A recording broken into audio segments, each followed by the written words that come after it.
রাখালেরা চতুষ্পদী প্রাণীগুলোকে হেদায়েত করে, আর নবুয়াত ইনসানদের হেদায়েত করে থাকে। সম্ভবত এ কারণেই অধিকাংশ নবী রাখাল ছিলেন। আমি ইসরায়েল ভেড়াগুলোর সঙ্গে আমার সন্তানদেরও মরুভূমিতে নিয়ে এসেছি, যাতে তারা হেদায়েত গ্রহণ শিখতে পারে।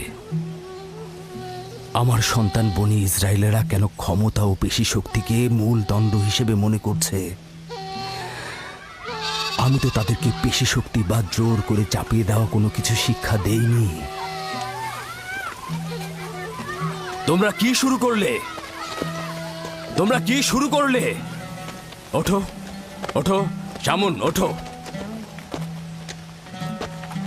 আমার উত্তরাধিকারী ও পরিবারের প্রধান সেই হবে যে খোদাকে সবচাইতে বেশি ভালোবাসবে। ইব্রাহিম ও ইসহাক ছিলেন সর্বোৎকৃষ্ট। তার মানে এই নয় যে তারা অধিক শক্তিশালী ছিলেন। শক্তি দিয়ে সবকিছু জয় করা যায় না।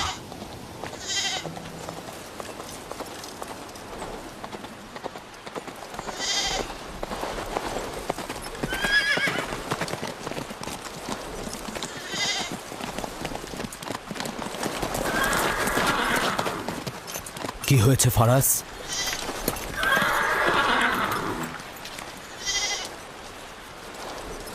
তোমরা ভেড়াগুলোকে নিয়ে আসো।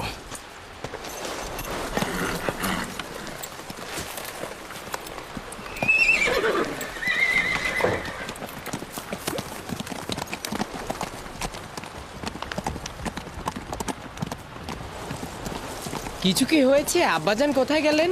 কিছুই না, ভেড়াগুলোকে একত্রিত করো, আমরা ফিরে যাব।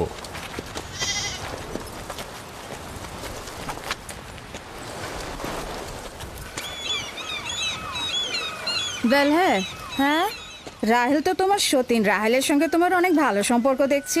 ওই সন্তান না থাকায় ভালো সম্পর্কটা ছিল। রাহেলের সাথেও ভালো সম্পর্ক ছিল, ওই ইয়াকুবের সাথেও ভালো সম্পর্কটা ছিল। আমার সন্তান নেই, তার সন্তান হচ্ছে, ভালো সম্পর্কটা থাকে কি করে? এমন ভাবে বলছো কেন? রাহেল আর ইয়াকুব তো ইনসান হিসেবে খুবই ভালো। হ্যাঁ, কিন্তু ইয়াকুব তো রাহেলকে অনেক বেশি ভালোবাসে। আর যেহেতু এখন তার সন্তান হচ্ছে, তার স্থান তো সব স্ত্রীর থেকে উপরেই হবে, তাই না? ইয়াকুবের কয়টা স্ত্রী? 4 জন, আমি, লিয়া, জুলফা ও রাহেলা।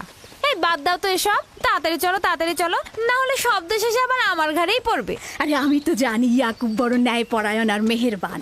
সকল হিংসা ভুলে একটু ভালোবাসাটাকে বাড়াও, দেখবে সেও তোমাকে খুব ভালোবাসবে।